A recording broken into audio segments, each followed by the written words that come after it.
सोचिए अगर आपकी उम्र 1000 साल हो जाए, आप इतिहास को बनते बिगड़ते देखें, नई टेक्नोलॉजी को जन्म लेते देखें और यहाँ तक कि अंतरिक्ष में कॉलोनियां बसते देखें।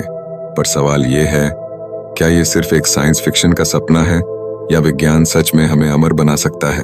आज हम सबसे आधुनिक वैज्ञानिक शोध, जीन एडिटिंग, बायोटेक्नोलॉजी, क्रायोनिक्स और माइंड अपलोडिंग की मदद से इस सवाल का जवाब तलाशेंगे। तो वीडियो को अंत तक देखें, क्योंकि यह आपका नजरिया बदल सकता है। और हाँ, अगर आप ऐसे ही साइंस और रोचक जानकारियों से जुड़े वीडियो देखना चाहते हैं तो चैनल को सब्सक्राइब करें और बेल आइकन दबाएं ताकि आपको हर नया वीडियो सबसे पहले मिले। इंसान की वर्तमान अधिकतम उम्र क्या है? आज वैज्ञानिकों के अनुसार मनुष्यों की अधिकतम उम्र लगभग 120 से 130 साल हो सकती है। अब तक सबसे ज्यादा जीने वाली इंसान जीन कैलमेंट 122 साल 164 दिन तक जिया था। औसत उम्र वर्ष 2024 के अनुसार विकसित देशों में 80 से 85 साल, भारत में 70 से 75 साल। लेकिन कुछ वैज्ञानिक मानते हैं कि अगर हम अपने शरीर को सही तरह से रिपेयर कर पाएं तो हम हजारों साल तक जीवित रह सकते हैं। हम बूढ़े क्यों होते हैं? एजिंग की बायोलॉजी। हमारा शरीर अनेक अरबों कोशिकाओं से बना होता है और हर कोशिका एक निश्चित समय बाद कमजोर होकर मर जाती है। यह प्रक्रिया एजिंग कहलाती है। एजिंग के मुख्य कारण डीएनए डैमेज, कोशिकाओं की क्षति समय के साथ बढ़ती जाती है। टेलोमियर की लंबाई कम होना। टेलोमियर हमारे डीएनए को बचाते हैं, पर हर बार कोशिका विभाजन के दौरान ये छोटे होते जाते हैं। Mitochondrial damage. माइटोकॉन्ड्रिया शरीर की ऊर्जा बनाते हैं, लेकिन समय के साथ कमजोर हो जाते हैं। Protein misfolding. जब प्रोटीन गलत तरीके से फोल्ड होते हैं तो बीमारियां बढ़ती हैं। Oxidative stress. फ्री रेडिकल्स शरीर की कोशिकाओं को नुकसान पहुंचाते हैं। अब सवाल यह है, क्या हम इन प्रक्रियाओं को रोक सकते हैं? विज्ञान हमें 1000 साल तक कैसे जिंदा रख सकता है? अब जानते हैं कि विज्ञान किन तरीकों से इंसान की उम्र को 1000 साल तक बढ़ाने की कोशिश कर रहा है। Genetic engineering CRISPR technology. वैज्ञानिक CRISPR Cas9 नामक तकनीक से डीएनए को एडिट कर सकते हैं। Telomerase enzyme activation. अगर हम टेलोमियर को छोटा होने से रोक दें तो कोशिकाएं अमर हो सकती हैं। FOXO3 gene modification.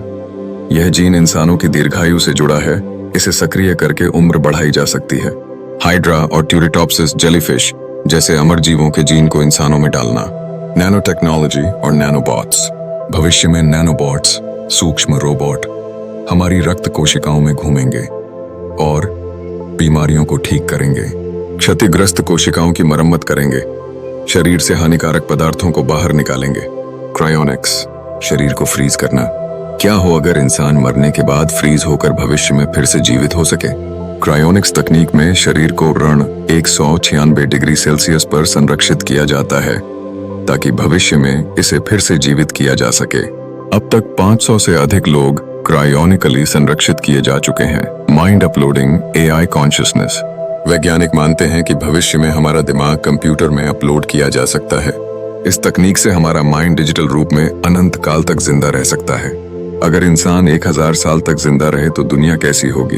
अगर इंसान 1000 साल तक जीवित रहा तो इसके गंभीर प्रभाव होंगे। सकारात्मक प्रभाव। वैज्ञानिक और तकनीकी प्रगति तेज होगी। लोग अंतरिक्ष यात्रा और दूसरे ग्रहों पर बसने का प्लान बना पाएंगे। ज्ञान और अनुभव बढ़ेगा। नकारात्मक प्रभाव। जनसंख्या विस्फोट। दुनिया की आबादी संभालना मुश्किल हो जाएगा। संसाधनों की कमी, भोजन, पानी, ऊर्जा की समस्या होगी। आर्थिक असमानता। अमीर लोग अमरता को खरीद सकते हैं, गरीब पीछे रह सकते हैं। क्या इंसान सच में 1000 साल तक जीवित रह सकता है? वर्तमान में इंसान की अधिकतम उम्र 120 से 130 साल के आसपास सीमित है, लेकिन आने वाले 50 से 100 वर्षों में विज्ञान इतनी विकसित हो सकती है कि हम 200 से 500 साल या शायद 1000 साल तक जीवित रह सकें। अगर जेनेटिक इंजीनियरिंग, नैनो टेक्नोलॉजी और माइंड अपलोडिंग सफल होते हैं तो 1000 साल तक जीना संभव हो सकता है। लेकिन हमें इससे जुड़े नैतिक, सामाजिक और आर्थिक सवालों का जवाब भी ढूंढना होगा। अब आपकी बारी। क्या आप 1000 साल तक जीना चाहेंगे? क्या यह इंसान के लिए सही होगा? अपने विचार नीचे कमेंट में जरूर बताएं। अगर आपको यह वीडियो पसंद आया तो लाइक करें, शेयर करें और चैनल को सब्सक्राइब करना ना भूलें। धन्यवाद।